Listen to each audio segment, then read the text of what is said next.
Hello chess friends and welcome to the channel. I'm back with a new game from the St. Louis Rapid and Blitz. We are still talking about the rapid games.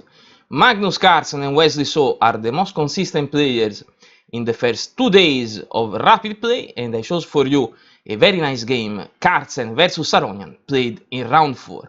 This is a Gruenfeld, but without the exchange system, where Carlsen will play the interesting Russian system.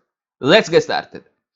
Magnus Carlsen with the white pieces opens with d4 and Levon Aronian answers with knight to f6, c4, g6, knight to c3, and here comes d5, the Gruenfeld. Now, not the usual exchange, but the Russian system that begins with knight to f3. So, different plans, but for the same goal. The same goal is to conquer the center. And now, bishop to g7. Queen to b3, with the help of the pawn and of the knight, is putting even more pressure on d5. It's forcing black to capture, and later white can push with e4 and conquer the center. So d captures on c4, white Carlsen recaptures with the queen, and now short castle for black. Here comes e4, so first step of Carlsen's strategy is completed, and now a6, of course, to play b5 with tempo against the queen. But here comes e5, the knight is under attack, but b5 comes first, and Carlsen must remove the queen. Queen back to b3, and now where to bring this knight? Possible knight to g4, possible knight to d7. It seems to me, and also watching the database, it seems to me that knight back to d7 is the move that gives black best practical results. Instead, here comes knight to g4, but there is h3, knight back to h6. The idea is to relocate the knight to f5. Now Carlsen continues his development with bishop to d3, and bishop to e6 is a novelty, but not a great idea, because in this type of position it seems that the bishop belongs better on this long diagonal. So bishop to e6, but here comes d5. The bishop is under attack, but not yet, really not yet, because the pawn is pinned to his own bishop, so black can still develop. Knight in b goes to d7, and now bishop back to b1. The pawn is not pinned anymore, so this bishop is in real danger. Here comes bishop to f5, but with a simple combination, Magnus Carlsen is able to gain positional advantage, because there is bishop captures on h6, the bishop recaptured, and Carlsen removed the knight that was saving the pawn structure. Now bishop captures, g captures, and the structure in front of the king is ruined. It's time to castle, and in fact Magnus Carlsen plays short castle, and now e6. Another good alternative is bishop to g7. Now d captures, knight to c5 first, attacking the queen, but e captures comes with tempo, because comes with check, so Magnus Carlsen is up a pawn. The rook recaptures, and the queen moves to a3, attacking the knight. So another move with tempo. The knight moves in front of the pass pawn, knight to e6, and what to do now? I know that you know, because now it's time to centralize the rooks.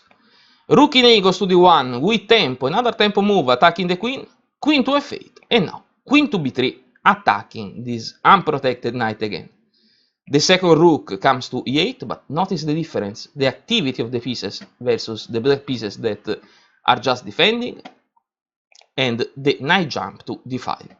Of course, the threat is this terrible knight jump with check and fork, and so the bishop must move back, controlling the outpost. So it's time for the second rook to move to the center of the board, rook to e1, and now c5. Queen to a3, attacking the pawn on a6, the rook moves to a7, and now queen to a5. There are many ideas, one of them is the dangerous invasion through b6. Here comes c4, and now a4, another good move, this time against the pawn structure, because black must pay attention, because if a captures on b5, the pawn cannot recapture because it's pinned to the rook. So here comes b4, knight to f6 comes with check, black must capture, captures, the queen recaptures, but the queen was protecting before, and so Magnus Carlsen is still a pawn up, and there are 4 isolated pawns in black's camp. So terrible position for black to play.